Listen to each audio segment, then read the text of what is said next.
Aku hanya seorang office girl biasa di sebuah perusahaan teknologi yang sedang sekarat. Tapi siapa sangka, satu kesalahan kecil yang kulakukan justru mengguncang seluruh kantor dan mengubah nasibku selamanya. Apa jadinya jika sebuah kebetulan sederhana bisa menentukan hidup banyak orang? Namaku Rina. Aku hanyalah seorang office girl di sebuah perusahaan teknologi yang terletak di jantung kota. Pekerjaan ini mungkin terlihat sepele bagi sebagian orang. Tapi bagiku pekerjaan ini adalah satu-satunya jalan agar aku bisa tetap bertahan hidup di kota, membayar kos, dan membiayai kuliah malamku. Aku tidak lahir dari keluarga berada. Ayahku hanyalah buruh tani di kampung, sementara ibuku berjualan sayur di pasar tradisional. Sejak lulus sekolah menengah, aku sudah terbiasa bekerja sambil menahan lelah demi bisa melanjutkan pendidikan. Setiap pagi aku bangun lebih cepat dibandingkan penghuni kos lainnya. Kos kecilku hanya berupa kamar sempit dengan dinding yang sudah mulai mengelupas. Di pojok kamar ada meja belajar yang penuh dengan tumpukan buku kuliah, catatan, dan bekas gelas kopi instan. Di atasnya, aku menempelkan kertas-kertas berisi motivasi yang kutulis sendiri, agar semangatku tidak padam. Salah satunya berbunyi, aku boleh lelah, tapi tidak boleh menyerah. Pagi itu, seperti biasa, aku merapikan seragam kerjaku. Seragamnya sederhana. Kemeja putih polos, celana hitam, dan sepatu yang solnya sudah agak tipis. Aku tersenyum kecil sambil menatap pantulan wajahku di cermin retak yang kugantung di balik pintu. Wajahku tampak lelah. Ada lingkar hitam di bawah mata akibat sering tidur larut karena kuliah. Tapi aku harus tetap terlihat rapi. Bagaimanapun juga, pekerjaanku menuntutku untuk terlihat bersih di hadapan karyawan kantor yang sibuk dengan laptop dan dokumen mereka. Sesampainya di kantor, gedung tinggi itu terasa begitu asing dan dingin. Lantai marmernya mengkilap, dinding kacanya memantulkan cahaya pagi, dan aroma kopi mahal dari pantry menyambut hidungku. Kontras sekali dengan kos kecilku. Setiap langkahku terasa ringan sekaligus berat. Ringan karena aku bersyukur masih bisa bekerja di sini. Berat karena aku tahu statusku di kantor hanyalah pembantu serba ada. Tidak jarang orang mengabaikanku, seolah aku hanya bagian dari furnitur. Aku berjalan menuju pantry, membawa keranjang kecil berisi lap, cairan pembersih, dan beberapa peralatan sederhana. Rutinitasku sudah seperti hafalan, membersihkan meja rapat, mengisi air galon, merapikan ruang kerja, lalu membantu sekretaris menyiapkan kopi untuk direktur. Semua kulakukan dengan hati-hati, karena aku tidak ingin membuat masalah. Aku tahu betul, orang kecil seperti aku tidak punya ruang untuk berbuat salah. Sambil membersihkan meja kaca di ruang rapat, aku mendengar percakapan dua karyawan yang baru datang. Katanya perusahaan makin parah ya. Bonus tahun ini bisa-bisa dipotong lagi. Iya, bahkan aku dengar kabar ada kemungkinan PHK kalau laporan keuangan bulan ini nggak membaik. Aku pura-pura tidak mendengar, tapi dalam hati aku tercekat. Aku mungkin hanya seorang office girl, tapi telingaku sering menjadi saksi bisik-bisik para karyawan. Aku tahu kondisi perusahaan sedang tidak baik-baik saja. Aku juga tahu bahwa Direktur Pak Arman akhir-akhir ini terlihat lebih sering mengurung diri di ruangannya. Wajahnya selalu muram, seakan menanggung beban berat yang tak bisa dibagi kepada siapapun. Kadang aku merasa iba, tapi apa yang bisa kulakukan? Aku bahkan sering dihina hanya karena pekerjaanku dianggap rendah. Aku masih ingat seorang karyawan pernah berkata, "Rina, jangan salah taruh dokumen lagi, kamu cuman office girl, jangan sok sibuk kayak staf keuangan." Kata-kata itu menusuk, tapi aku belajar untuk menahannya. Aku harus kuat. Siang itu, setelah membersihkan ruang kerja, aku duduk sebentar di pantry sambil menyeruput segelas teh hangat. Aku menatap jam tangan murahan di pergelangan tanganku. Masih ada waktu sebelum aku harus kuliah malam nanti. Aku sering bertanya pada diri sendiri, sampai kapan aku harus menjalani hidup seperti ini? Membagi waktu antara kerja dan kuliah, menahan sakit di kaki karena terlalu lama berdiri, lalu tetap tersenyum seolah semua baik-baik saja. Namun, di balik lelah itu, aku punya mimpi besar. Aku ingin lulus kuliah dan mendapatkan pekerjaan yang lebih layak. Aku ingin bisa membantu orang tuaku di kampung, agar mereka tidak perlu lagi bekerja terlalu keras di usia senja. Aku ingin mengubah nasib. Itu sebabnya aku bertahan. Itu sebabnya aku rela menerima hinaan dan perlakuan dingin orang-orang di kantor ini. Sore menjelang, kantor semakin sibuk. Aku melihat para staf keluar masuk ruang rapat sambil membawa berkas tebal. Aku hanya bisa memperhatikan dari jauh, sambil memastikan ruang tetap bersih. Sesekali aku membayangkan bagaimana rasanya duduk di kursi empuk itu, berbicara dengan percaya diri sambil membahas ide besar yang bisa mengubah masa depan perusahaan. Mungkin itu terlalu jauh untukku sekarang. Tapi tidak ada yang melarangku untuk bermimpi, bukan? Hari itu berakhir dengan langkah lelah, tapi aku tetap menuliskan satu catatan kecil di buku harian sebelum tidur. Hari ini aku masih kuat. Semoga besok aku tetap bisa bertahan. Aku tidak tahu bahwa hari-hari tenang seperti ini sebentar lagi akan terguncang. Sebuah kesalahan kecil akan membuat hidupku berubah selamanya. Dan semuanya berawal dari meja kerja, komputer, dan sebuah file yang tak sengaja kusentuh. Sejak pertama kali aku bekerja di perusahaan ini, aku sudah terbiasa dengan hiruk-pikuk kantor yang tidak pernah sepi. Suara ketikan keyboard, dering telepon, langkah sepatu yang terburu-buru, dan aroma kopi yang mengepul dari pantry selalu menjadi latar belakang keseharianku. Namun, beberapa bulan terakhir, ada sesuatu yang berubah. Suasana kantor yang dulu penuh semangat kini seperti diliputi bayangan gelap. Aku bisa merasakannya meski aku hanya seorang office girl. Para karyawan yang biasanya tersenyum ramah, kini lebih sering mengerutkan dahi. Mereka berjalan cepat, wajah mereka penuh dengan kecemasan. Suara bisik-bisik tentang gaji, bonus, dan ancaman pemutusan kerja semakin sering terdengar, bahkan di sudut-sudut pantry yang biasanya menjadi tempat melepas penat. Aku tidak pernah benar-benar ikut dalam percakapan itu, tapi telingaku menangkap banyak hal. Kalau sampai laporan bulan ini nggak membaik, bisa kacau semua. Katanya investor sudah mulai tarik diri. Bisik seorang staf pemasaran sambil melirik kanan-kiri. Ya ampun, kalau sampai benar ada PHK, gimana nasib kita? Sahut temannya dengan nada panik. Aku berpura-pura sibuk mengelap meja ketika mendengarnya, tapi di dalam hati, aku ikut merasakan kecemasan yang sama. Aku memang bukan karyawan penting, tapi aku tahu, kalau perusahaan ini bangkrut, aku juga akan kehilangan pekerjaan. Dan pekerjaan ini, betapapun beratnya, adalah satu-satunya sumber penghasilanku. Aku sering memperhatikan direktur perusahaan, Pak Arman. Beliau sosok yang disegani, selalu mengenakan jas rapi dengan wajah serius. Namun akhir-akhir ini, wajah itu tampak berbeda. Lebih pucat, penuh garis lelah, dan sering menatap kosong ke layar laptopnya berjam-jam. Beberapa kali aku melihat beliau menghela napas panjang di ruangannya yang sunyi, seolah memikul beban dunia. Ada kalanya aku ingin bertanya, apakah Bapak baik-baik saja? Tapi tentu saja aku tidak punya keberanian. Siapa aku? Aku hanya seorang office girl yang tugasnya membersihkan ruangan dan menyiapkan minuman. Aku tidak berhak mencampuri urusan besar yang bahkan para manajer pun sulit memahaminya. Meski begitu, aku bisa merasakan tekanan itu menular ke seluruh ruangan. Tidak jarang aku mendengar suara pintu rapat dibanting, atau nada bicara yang meninggi dari balik kaca. Semua orang terlihat gelisah. Beberapa staf bahkan mulai bersikap lebih kasar dari biasanya. Seakan rasa frustasi mereka harus dilampiaskan kepada orang lain. Dan aku, yang berada di lapisan paling bawah, sering menjadi sasaran pelampiasan itu. Pernah suatu sore, ketika aku hendak merapikan meja rapat, seorang manajer keuangan menegurku dengan kasar. "Rina, jangan ganggu dulu. Kamu nggak lihat kita lagi sibuk?" katanya dengan mata melotot. Aku terdiam lalu menunduk. "Maaf Pak, saya hanya mau membersihkan sedikit." "Tinggalkan saja. Kalau ada dokumen yang hilang, kamu yang tanggung jawab." Aku menelan ludah, menahan air mata yang hampir jatuh. Aku tidak melakukan kesalahan, aku hanya ingin menjalankan tugasku. Tapi aku sadar, suasana kantor sedang panas. Jadi aku memilih mundur dan diam. Malamnya, saat kuliah, pikiranku tidak bisa fokus. Aku memikirkan wajah-wajah tegang di kantor. Juga kata-kata kasar yang masih terngiang di telinga. Aku mencoba menghibur diri dengan menulis di buku catatan kecilku. "Rina, kamu hanya perlu bertahan. Jangan ambil hati. Semua ini hanya sementara." Namun, semakin hari, suasana semakin menekan. Aku bahkan mulai melihat beberapa karyawan membawa pulang barang-barang pribadi mereka diam-diam, seolah mereka sudah bersiap menghadapi kemungkinan terburuk. Aku juga mendengar kabar bahwa ada laporan keuangan yang bermasalah. Katanya, ada angka-angka yang tidak masuk akal, membuat perusahaan terlihat lebih sehat dari yang sebenarnya. Aku tidak paham dunia akuntansi atau laporan keuangan.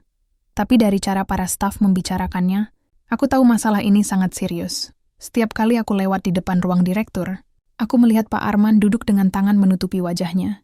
Kadang beliau berbicara dengan nada tinggi kepada telepon, lalu menutupnya dengan ekspresi kecewa. Aku tidak tahu detailnya, tapi aku bisa merasakan beban berat itu menindih semua orang. Aku jadi sering bertanya-tanya dalam hati, bagaimana nasibku nanti? Bagaimana kalau aku juga dipecat? Aku masih punya kuliah yang harus dibayar, masih ada orang tua di kampung yang menaruh harapan padaku. Rasanya dadaku sesak setiap kali memikirkannya. Hari-hari di kantor menjadi semakin menegangkan. Aku tidak lagi bisa bekerja dengan santai. Setiap gerakanku harus ekstra hati-hati, karena aku tidak ingin menambah masalah. Aku tidak ingin menjadi alasan orang lain marah. Aku hanya ingin menjalankan tugasku, lalu pulang dengan selamat, dan berharap besok masih ada pekerjaan untukku. Tapi entah kenapa, aku merasa badai besar akan segera datang. Dan aku tidak tahu apakah aku akan mampu menghadapinya. Aku tidak pernah menyangka bahwa badai itu justru akan datang lebih cepat dari yang kubayangkan. Dan, tanpa kusadari, aku sendiri akan menjadi bagian dari badai itu. Hari itu terasa berbeda sejak aku pertama kali menjejakkan kaki di kantor. Udara seakan lebih berat, langkah-langkah para karyawan semakin terburu-buru, dan suara pintu rapat yang dibanting menjadi musik latar yang membuat dadaku ikut berdegup kencang. Aku mencoba menenangkan diri dengan rutinitasku, seperti biasa. Membersihkan meja, mengisi galon, dan merapikan pantry. Namun, di balik kesibukan itu, aku tidak bisa mengabaikan perasaan aneh yang terus mengganggu hatiku. Siang menjelang, aku dipanggil oleh Mbak Siska, sekretaris direktur. Wajahnya tampak tegang, matanya sayu seolah tidak tidur semalaman. Aku langsung berdiri tegak di hadapannya, berusaha terlihat sigap. "Rina, tolong bantu saya. Saya harus menyiapkan berkas rapat sore ini, tapi ruangan Pak Arman penuh file berserakan. Kamu bisa rapikan dulu dokumen dan komputer beliau? Pastikan meja terlihat rapi, nanti ada investor yang datang." Aku menelan ludah. Komputer direktur? Aku bahkan jarang sekali berani menyentuh meja beliau. Rasanya menakutkan. Tapi karena Mbak Siska yang memintanya, aku tidak bisa menolak. Aku hanya mengangguk pelan. "Baik, Mbak. Saya rapikan sekarang." Aku masuk ke ruang direktur dengan langkah ragu. Ruangan itu luas, dinding kacanya memberikan pemandangan kota yang sibuk, sementara meja kayu besar di tengah ruangan dipenuhi tumpukan kertas, map, dan beberapa flash disk kecil yang berserakan. Di pojok meja, laptop hitam masih menyala dengan layar terbuka, menampilkan folder berisi banyak sekali file. Aku menarik napas panjang, lalu mulai merapikan kertas-kertas terlebih dahulu. Aku susun sesuai map warna yang ada. Aku berhati-hati, meski tanganku sempat gemetar. Setelah itu mataku tertuju pada layar laptop. Folder di dalamnya tampak berantakan. Ada puluhan file dengan nama mirip, sebagian dengan tanda revisi, sebagian lainnya seperti salinan ganda. Aku ingat permintaan Mbak Siska. Pastikan meja terlihat rapi. Bagiku, laptop yang penuh file acak itu juga bagian dari meja. Tanpa berpikir panjang, aku mulai mengklik folder-folder itu. Aku mengatur ulang file, membuat folder baru dengan nama laporan lama, dan data penting agar tidak bercampur. Aku memindahkan beberapa file ke folder tersebut, bahkan tanpa sadar mengganti nama file yang menurutku terlalu mirip. Saat itu, aku merasa sedang membantu. Aku tidak tahu betapa fatal tindakanku. Selesai merapikan laptop, aku menutup layar dan membersihkan meja dengan lap basah. Aku tersenyum kecil, merasa puas karena ruang direktur kini terlihat jauh lebih rapi. Hati kecilku berbisik, mungkin ini pertama kalinya aku benar-benar memberi kontribusi di luar tugas biasa. Semoga beliau senang melihat hasilnya. Namun rasa tenang itu tidak bertahan lama. Sore harinya, suasana kantor berubah drastis. Dari ruang rapat terdengar suara gaduh. Aku sedang membersihkan pantry ketika pintu rapat terbuka keras. Beberapa manajer keluar dengan wajah pucat. Mereka berbisik-bisik, sebagian bahkan terlihat panik. Aku tidak tahu apa yang sedang terjadi. Tapi hatiku mulai tidak tenang. Tak lama kemudian, Mbak Siska menghampiriku dengan wajah penuh keringat. "Rina, kamu tadi ngapain di komputer Pak Arman?" Tanyanya cepat. Aku terdiam, jantungku serasa berhenti berdetak. Saya cuma rapikan foldernya, Mbak. Saya buat folder baru, pindahkan file biar nggak berantakan." Wajah Mbak Siska langsung berubah.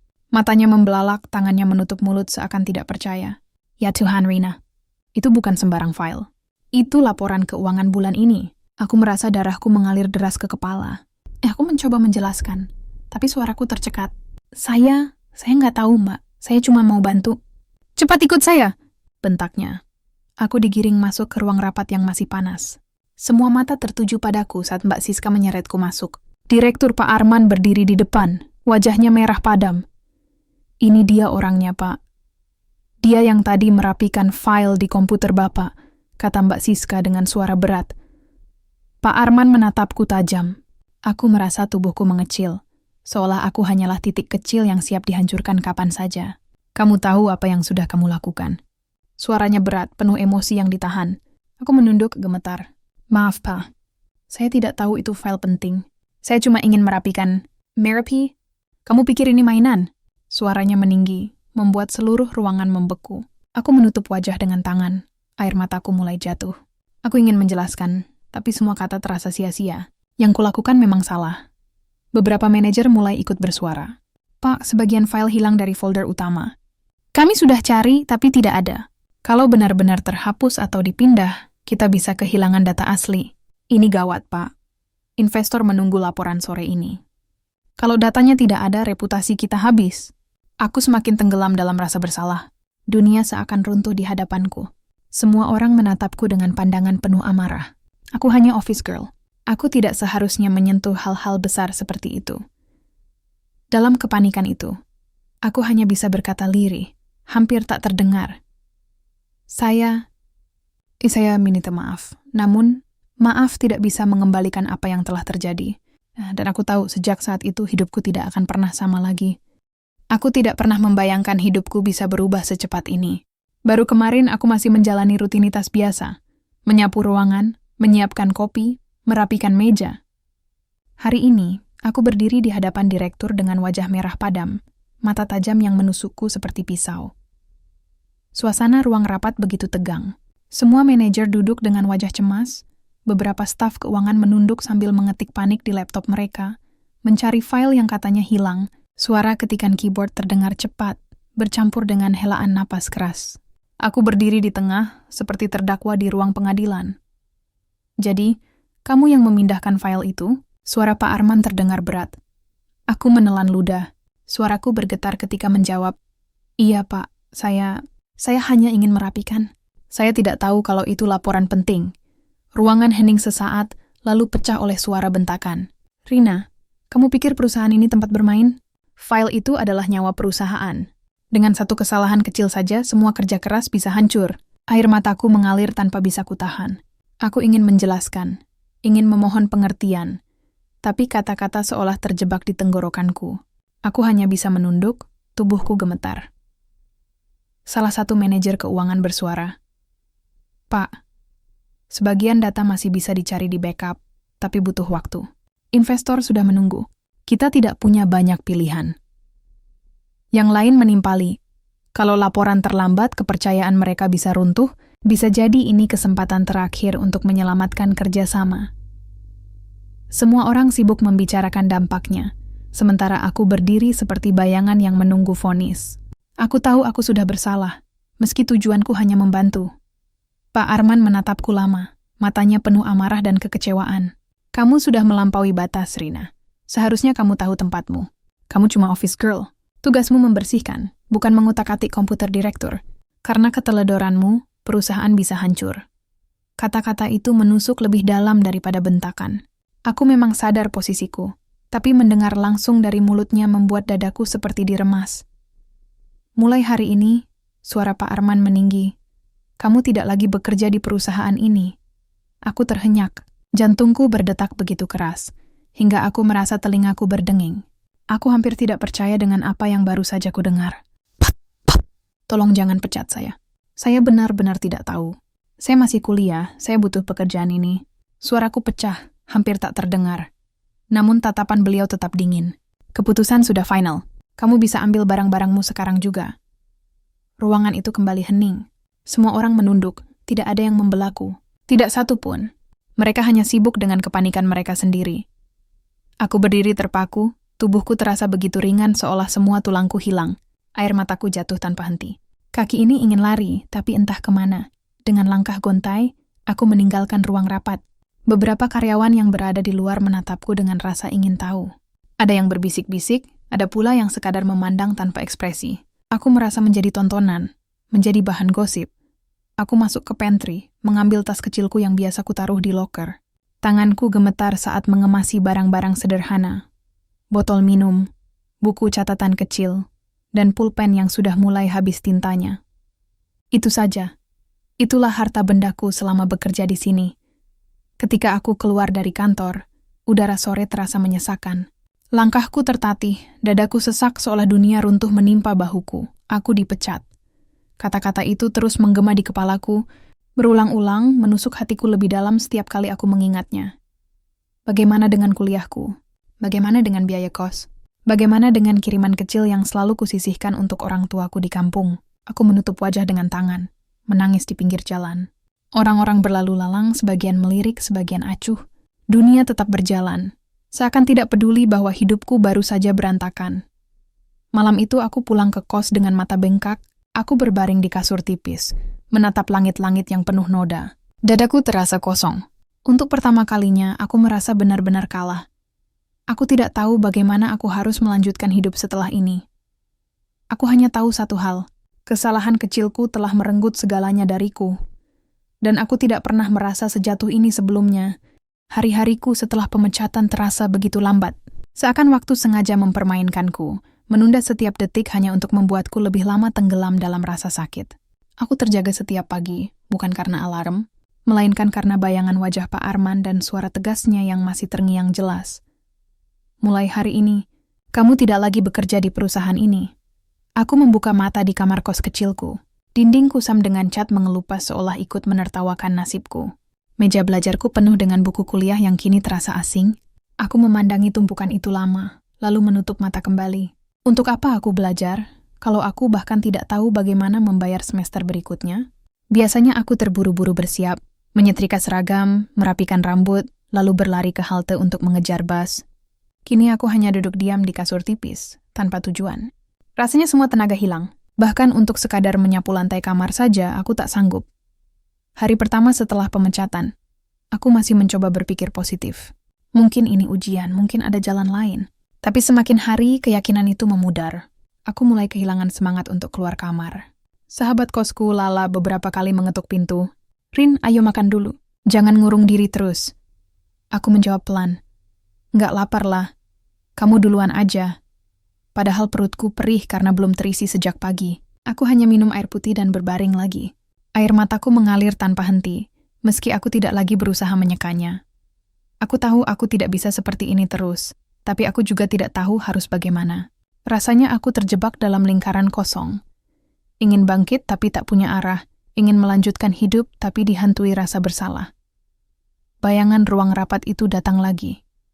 Pandangan marah semua orang, suara pintu dibanting, dan tatapan dingin Pak Arman. Aku menutup telinga dengan kedua tangan, berharap kenangan itu lenyap, tapi justru semakin jelas. Aku merasa kecil, tak berguna, dan gagal. Malam hari, aku biasanya pergi kuliah, tapi sejak dipecat, aku tidak punya keberanian melangkah ke kampus. Aku takut ditanya teman-teman soal pekerjaanku, takut ditatap iba. Jadi aku hanya duduk di kamar dengan buku catatan terbuka, menatap halaman kosong tanpa menulis apapun. Suatu malam, Lala masuk ke kamarku tanpa mengetuk. Ia membawa sebungkus nasi goreng dan langsung meletakkannya di meja. "Rin, kamu harus makan. Jangan siksa diri kayak gini. Kamu bisa cari kerjaan lain." Aku menoleh pelan, mataku bengkak. "Kerjaan lain? Siapa yang mau terima orang kaya akulah? Aku bahkan nggak bisa jaga satu pekerjaan sederhana." "Jangan ngomong gitu. Kamu cuma salah langkah. Bukan berarti kamu gagal selamanya." Aku tersenyum pahit. Kata-katanya terdengar manis, tapi sulit ku percaya.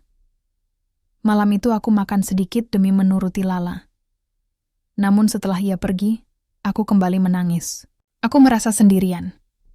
Beberapa hari berikutnya, aku mencoba mencari lowongan kerja lewat ponsel. Tapi setiap kali melihat persyaratan yang panjang, aku langsung putus asa.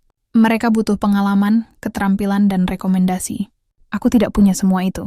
Yang kupunya hanya catatan hitam. Pernah dipecat karena kesalahan fatal. Aku sempat berpikir untuk pulang ke kampung. Tapi aku tahu, di sana lebih sulit lagi. Orang tuaku bahkan tidak tahu aku sudah kehilangan pekerjaan. Aku tidak tega memberitahunya. Mereka selalu menanyakan kabar dengan suara penuh harap. Aku hanya bisa menjawab, "Aku baik-baik saja, Bu." Padahal kenyataannya aku hancur. Hari berganti, tapi rasanya semua sama. Bangun menangis menatap kosong lalu tidur lagi. Aku kehilangan waktu, kehilangan arah. Bahkan aku hampir kehilangan diriku sendiri. Suatu sore, aku duduk di jendela kecil kosku. Hujan turun deras, menetes di kaca.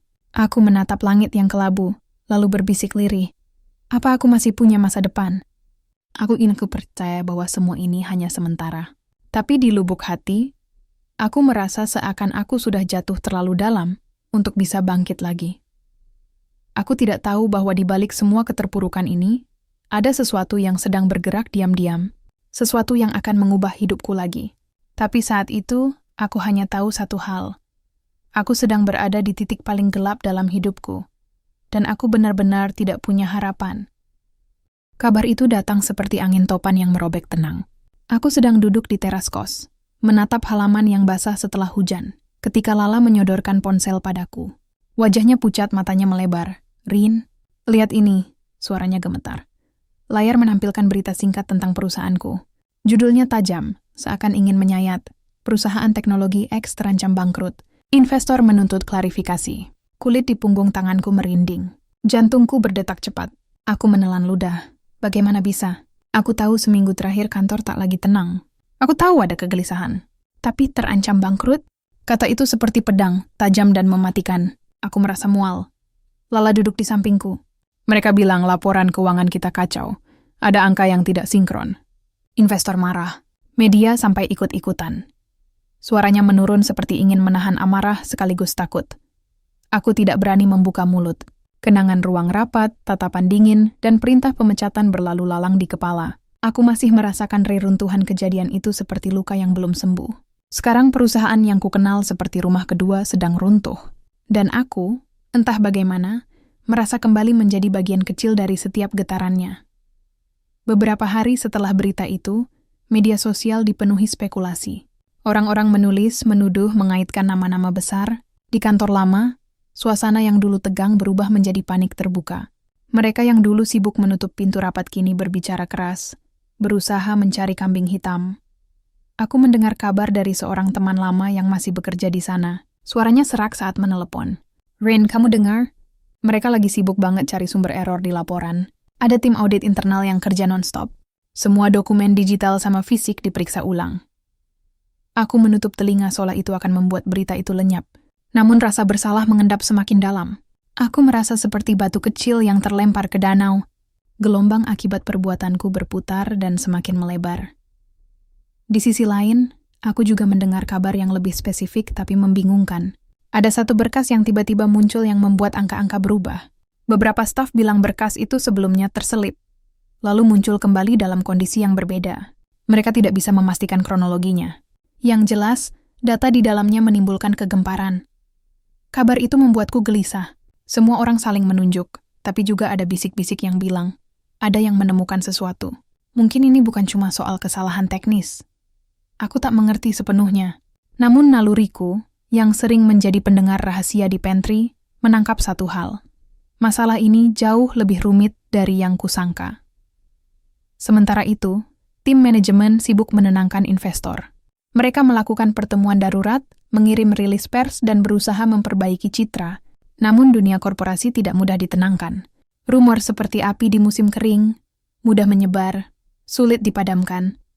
Beberapa eks-karyawan yang masih sering nongkrong di kafe dekat kantor bergunjing tentang kemungkinan audit forensik. Mereka berspekulasi bahwa ada pihak internal yang sengaja menyamarkan angka untuk menutupi kebocoran finansial. Istilah-istilah seperti manipulasi laporan dan saldo fiktif muncul dalam percakapan. Hatiku mencelos setiap kali mendengar istilah-istilah itu. Kalau benar ada kecurangan, aku takut namaku akan ikut terseret, walau aku bukan bagian dari mereka. Di rumah orang tuaku, aku pura-pura tenang saat menelepon. Suara ibuku hangat seperti biasa, menanyakan kabar kesehatan dan makanan. Aku membalas dengan jawaban yang sudah kupoles rapi. "Aku baik-baik saja, Bu. Jangan khawatir." Tapi setelah menutup telepon, aku menangis. Suara ibuku menghentikan sedikit kerinduanku. Aku ingin bercerita, ingin meminta nasihat, namun rasa malu menahan segala kata. Di kantor lama, suasana semakin tegang ketika tim IT menemukan anomali pada struktur folder direktur. Mereka menemukan bahwa beberapa file yang sebelumnya terkunci dan diberi penanda khusus berubah lokasi dan nama. Pada satu titik, ada berkas yang tampak seperti salinan dengan koreksi yang belum dicatat di sistem. Koreksi itu mempengaruhi angka-angka penting di laporan.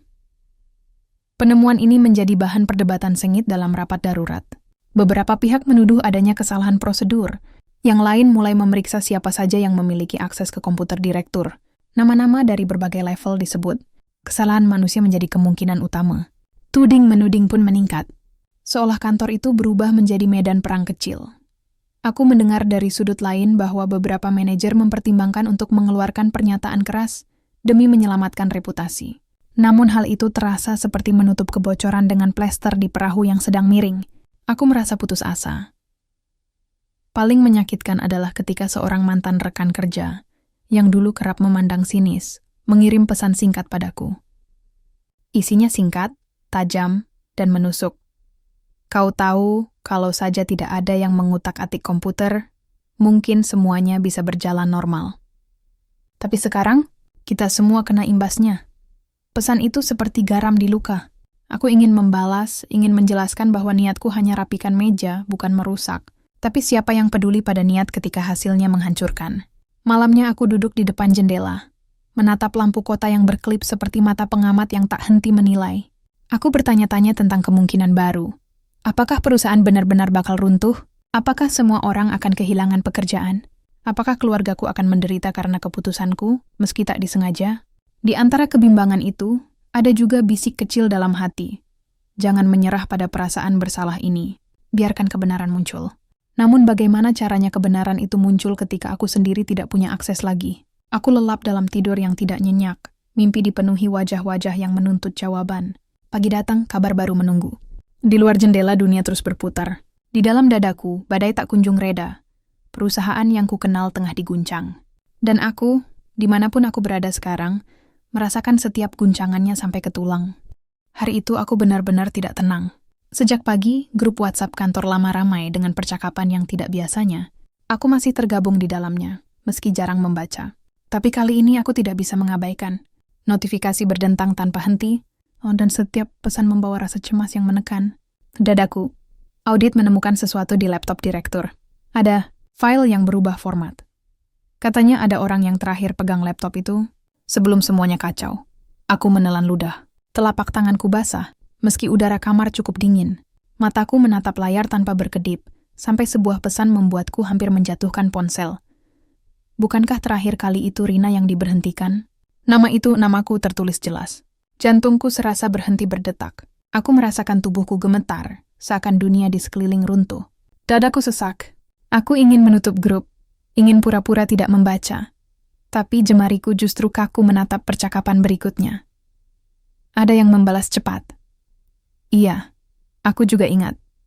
Dia yang waktu itu kena masalah. Bisa jadi dialah penyebab semua ini. Mataku panas, air mata menetes tanpa bisa kucegah. Mereka tidak tahu apa yang sebenarnya kulakukan. Aku hanya merapikan meja, membersihkan debu, lalu mencoba mengatur folder di komputer agar terlihat rapi. Itu saja. Tidak ada niat merusak, apalagi melakukan manipulasi. Tapi siapa yang mau mendengar penjelasan seorang office girl yang sudah dipecat? Aku menjatuhkan ponsel di kasur, menutup wajah dengan kedua tangan. Lala yang melihatku masuk terburu-buru. Rin, kenapa? Apalagi yang terjadi? Aku tidak sanggup menjawab. Suaraku tercekat. Aku hanya bisa menunjukkan layar yang masih terbuka di grup itu. Wajah Lala berubah serius. Ia meraih pundakku, menepuk pelan. Hei, dengar aku. Jangan panik dulu. Itu baru gosip, belum tentu benar. Aku menggeleng pelan. Tapi nama aku udah disebut lah. Mereka pasti yakin itu aku. Aku takut. Rasa takut itu bukan sekadar takut pada tuduhan. Lebih dari itu, aku takut semua pengorbananku sia-sia. Aku bekerja mati-matian demi kuliah, demi keluarga. Dan kini, namaku bisa saja tercatat sebagai penyebab kebangkrutan sebuah perusahaan. Malamnya, aku tidak bisa tidur. Aku berbaring, menatap langit-langit kamar. Ingatan masa kecil terlintas saat aku berjanji pada diriku sendiri untuk tidak menjadi beban bagi orang tua. Aku ingin mereka bangga. Tapi sekarang, bagaimana aku bisa menatap wajah mereka? Keesokan harinya, kabar semakin heboh. Dari obrolan yang kudengar, tim audit menemukan bahwa file yang sempat bermasalah justru kini membantu mengungkap angka asli laporan keuangan. Ironisnya, file itu adalah hasil dari kekacauan yang mereka kira sebagai kesalahan fatal. Aku tidak tahu harus merasa apa. Di satu sisi, aku lega karena data itu menyelamatkan perusahaan dari manipulasi yang lebih besar. Di sisi lain, aku tetap takut. Karena jalannya semua itu melewati tanganku. Aku bukan pahlawan di mata mereka. Aku hanya seorang kesalahan yang kebetulan mengungkap kebenaran. Beberapa hari kemudian, aku mendapat telepon dari nomor tak dikenal. Jantungku berdegup kencang saat menjawab. Halo? Suara berat di seberang membuat nafasku tercekat. Itu suara Pak Arman. Rina, kita perlu bicara. Datanglah ke kantor besok pagi. Saya akan menjemputmu. Aku terdiam, hampir menjatuhkan ponsel. Rasa takut, gugup, dan sedikit harapan bercampur menjadi satu. Mobil mewah. Dijemput langsung oleh direktur? Rasanya mustahil. Aku menutup telepon dengan tangan gemetar. Lala yang sejak tadi memperhatikanku langsung bertanya. Siapa itu? Aku menatapnya kosong. Pak Arman. Dia bilang mau jemput aku besok. Lala membelalakkan mata. Jemput? Buat apa? Aku menggeleng lemah. Aku nggak tahu lah. Tapi aku takut. Sangat takut. Malam itu aku tidak bisa tidur sama sekali. Aku memikirkan semua kemungkinan. Apakah aku akan dituduh secara resmi? Apakah aku akan diminta bertanggung jawab? Atau apakah ada hal lain yang menantiku? Aku hanya tahu satu hal. Besok akan menjadi hari yang menentukan. Dan entah kenapa, hatiku berdebar lebih kencang daripada sebelumnya. Pagi itu udara begitu berat. Jantungku berdetak kencang sejak matahari belum muncul. Aku duduk di tepi ranjang, mengenakan kemeja sederhana yang kusetrika semalaman, meski tanganku terus gemetar. Sepasang sepatu hitam yang sudah agak pudar kupakai lagi. Rasanya seperti hari pertama kerja dulu. Hanya saja kini aku bukan lagi karyawan, melainkan orang buangan yang dipanggil kembali entah untuk alasan apa. Suara klakson singkat dari depan kos membuat nafasku tercekat. Aku menyingkap tirai dan hampir tak percaya dengan apa yang kulihat. Mobil hitam mengilap berhenti tepat di depan. Sopirnya turun, lalu membuka pintu belakang. Dari sana muncul sosok yang begitu kukenal, Pak Arman. Dengan setelan jas rapi dan tatapan dingin khasnya, ia berdiri, menoleh ke arah kos. Rina. Suaranya tegas memanggil. Kakiku terasa berat. Tapi aku memaksa melangkah. Lala berdiri di pintu, menggenggam tanganku erat. Apapun yang terjadi, kamu hadapi dengan berani, Rin. Ingat, kamu nggak salah niat. Aku hanya mengangguk, lalu berjalan keluar. Pintu mobil tertutup, dan aku kini duduk di samping Pak Arman. Hening, hanya suara mesin yang terdengar. Aku tak berani menatapnya. Tanganku menggenggam erat ujung rok, seakan hanya itu yang bisa menahanku untuk tidak gemetar. Beberapa menit kemudian, ia bicara. Kamu tahu kenapa saya memanggilmu? Aku menggeleng pelan. Ia mendesah, lalu menatap ke depan. Ada sesuatu yang terjadi dengan file yang terakhir kamu sentuh. Sesuatu yang tidak bisa dijelaskan oleh siapapun, kecuali mungkin kamu. Dadaku makin sesak. Aku ingin menjelaskan bahwa aku hanya merapikan folder, mengganti nama file supaya rapi, dan tidak lebih. Tapi lidahku keluh. Aku takut kata-kataku justru menjeratku. Kami tiba di kantor. Gedung itu terlihat sama, tapi atmosfernya berbeda. Banyak wajah cemas, langkah terburu-buru, dan bisikan yang berhenti setiap kali aku lewat. Semua mata memandangku. Ada yang heran, ada yang sinis, ada pula yang tak percaya. Rasanya seperti berjalan di tengah panggung dengan sorotan lampu paling terang.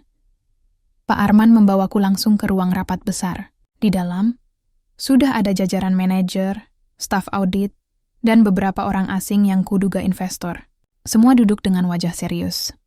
Ketika aku masuk, beberapa dari mereka berbisik. Aku mendengar samar, itu dia. Yang waktu itu dipecat. Aku ingin berbalik dan lari, tapi pintu sudah tertutup.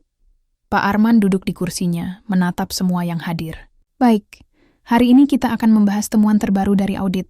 Dan saya membawa orang yang secara tidak langsung berperan dalam penemuan ini. Tatapannya lalu beralih padaku. Rina, aku berdiri kaku di ujung meja. Nafasku pendek, jantungku seperti hendak meloncat keluar. Seorang pria berkacamata dari tim audit berbicara sambil menunjuk layar proyektor. Beberapa hari lalu, kami menemukan sebuah file koreksi di komputer direktur. File ini mengandung data asli yang menunjukkan adanya manipulasi besar dalam laporan keuangan. Anehnya, file tersebut tidak terdaftar di sistem utama, dan format penamaannya tidak standar. Setelah ditelusuri, file ini terakhir diubah sekitar seminggu sebelum masalah terungkap. Saat itu, hanya satu orang yang punya akses fisik ke komputer. Ia berhenti sejenak, lalu menatapku. Orang itu adalah Rina, ruangan Henning. Semua tatapan tertuju padaku. Aku merasa kecil, rapuh, dan hampir roboh. Namun sebelum ada yang bicara, Pak Arman mengangkat tangan. Yang perlu kalian tahu, katanya dengan suara berat, apa yang dilakukan Rina, meski tanpa sengaja, justru menyelamatkan kita semua. Karena file yang ia rapikan, kita bisa melihat kebocoran yang selama ini ditutupi. Tanpa itu, kita mungkin sudah menandatangani kebangkrutan. Aku terpaku. Kata-katanya membuat kepalaku berputar. Aku menyelamatkan perusahaan? Rasanya mustahil. Seorang investor yang sejak tadi diam akhirnya angkat bicara. Jadi, maksud Anda, seorang office girl yang bahkan sudah dipecat adalah alasan perusahaan ini tidak runtuh? Suaranya terdengar sinis, seperti menolak percaya. Pak Arman mengangguk tegas. Ya, dan saya akan pastikan kebenaran itu dicatat dengan jelas. Suasana ruangan berubah. Beberapa orang tampak bingung, sebagian lain menatapku dengan cara berbeda. Tidak lagi sekadar tuduh, tapi campuran kagum dan heran. Aku sendiri masih sulit bernapas. Dadaku terasa penuh, mataku panas. Semua tekanan, semua rasa takut selama ini, meledak menjadi tangis yang kutahan keras. Aku ingin berteriak bahwa aku tidak berniat menjadi pahlawan. Aku hanya ingin melakukan tugasku dengan baik. Tapi sekarang, entah kenapa, tindakanku yang sederhana itu justru membalikkan segalanya. Pak Arman menatapku lama. Rina, mulai hari ini saya ingin kamu kembali. Bukan sebagai office girl. Ada posisi yang lebih pantas untukmu. Suara tepuk tangan kecil terdengar dari ujung meja, lalu merambat pelan. Aku berdiri kaku tak tahu harus bagaimana. Air mata akhirnya jatuh juga, menelusuri pipi tanpa bisa kutahan. Hari itu, di ruangan penuh orang berkuasa, aku yang dulu dianggap kesalahan kini berdiri sebagai kunci penyelamat. Hidupku berubah dalam satu momen. Dan aku tahu, setelah ini, tidak ada lagi yang sama. Aku masih bisa merasakan detak jantung yang begitu cepat meski rapat itu sudah berakhir. Tubuhku gemetar saat melangkah keluar ruangan. Seolah semua mata di koridor masih mengikutiku, menilai, lalu berbisik-bisik. Tapi kali ini berbeda. Tatapan mereka bukan hanya sinis atau penuh tuduhan. Ada rasa heran, bahkan kagum, yang samar ku tangkap. Pak Arman berjalan di sampingku, wajahnya tegas seperti biasa. Namun nada suaranya lebih tenang ketika ia berkata, "Kamu sudah melalui hari yang sulit, Rina. Tapi percayalah, ini awal dari sesuatu yang baru." Aku menelan ludah, mencoba mengatur napas. "Tapi Pak, saya tidak pernah berniat melakukan semua itu. Saya hanya ingin membersihkan meja dan merapikan folder di komputer. Saya takut kalau orang salah paham." Pak Arman berhenti sejenak, lalu menatapku dalam. "Niatmu memang sederhana. Namun seringkali hal kecil yang dilakukan dengan tulus bisa mengubah banyak hal. Jangan merasa bersalah, Rina. Justru kamu harus bangga." Kata-kata itu menancap dalam. Aku tidak pernah membayangkan seorang direktur sekelas dia akan berbicara seperti itu padaku. Hari-hari berikutnya berjalan seperti mimpi. Aku dipanggil kembali. Bukan lagi sebagai office girl, melainkan sebagai asisten khusus di bagian administrasi. Tugasku memang masih sederhana, mendata, merapikan dokumen, membantu tim audit, tapi posisiku kini berbeda. Orang-orang yang dulu meremehkanku, kini menyapaku dengan senyum kaku. Ada yang canggung, ada pula yang jelas-jelas menyesal pernah melontarkan kata-kata pedas. Aku tidak bisa menahan perasaan campur aduk setiap kali berjalan di lorong kantor. Dulu aku hanya gadis berseragam abu-abu yang sibuk membawa map dan sapu. Sekarang, aku duduk di meja dengan komputer pribadi, menerima instruksi langsung dari atasan. Meski begitu, aku tidak sombong. Aku masih menyapa satpam, berbincang dengan cleaning service, dan membantu staf yang kerepotan. Bagiku dunia ini berputar terlalu cepat. Aku tidak ingin kehilangan pijakan. Suatu sore, aku dipanggil lagi oleh Pak Arman. Ruangannya besar, dingin, dan penuh dengan tumpukan dokumen rahasia. Ia duduk di balik meja, menatap layar laptop dengan kening berkerut. "Duduklah, Rina," katanya tanpa mengangkat kepala. Aku duduk, menunggu dengan gugup. Beberapa detik kemudian, ia menutup laptop dan menatapku. "Ada hal yang perlu kamu tahu. Temuan dari file yang kamu rapikan membuka jalan bagi kami untuk menemukan kecurangan internal. Ada orang dalam yang selama ini menyembunyikan kebocoran keuangan. Tanpa file itu, kami mungkin sudah hancur. Investor kini mulai percaya lagi pada kita. Dan semua ini dimulai dari kamu." Aku terdiam, tidak tahu harus menjawab apa. Rasanya terlalu berat untukku. Aku hanya seorang mahasiswa biasa yang bekerja paruh waktu. Bagaimana bisa aku disebut penyelamat sebuah perusahaan besar? "Mulai sekarang," lanjutnya, "aku ingin kamu belajar lebih banyak. Aku lihat kamu punya kemauan keras. Kamu bisa kuliah, bekerja, dan tetap bertahan meski sempat jatuh.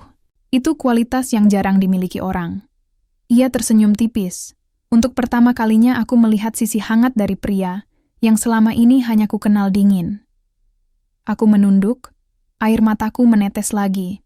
"Terima kasih, Pak, tapi saya hanya takut tidak bisa memenuhi harapan." "Jangan takut," katanya singkat. "Justru ketakutan itu yang akan membuatmu hati-hati. Dan itu baik. Hari itu, aku keluar dari ruangannya dengan langkah yang lebih ringan. Aku tahu hidupku tidak akan sama lagi. Malamnya, aku menceritakan semuanya pada Lala. Ia memelukku erat, matanya berbinar. Rin, aku bangga banget sama kamu. Siapa sangka, office girl sederhana bisa jadi kunci penyelamat perusahaan. Aku tertawa kecil. Meski masih ada rasa tidak percaya. Aku sendiri juga masih bingung lah. Rasanya seperti mimpi. Bukan mimpi, katanya mantap. Ini nyata. Dan ini baru awal. Kalimat itu terngiang-ngiang di kepalaku. Baru awal, ya mungkin benar. Jalan di depanku masih panjang, masih banyak tantangan, tapi kini aku punya semangat baru.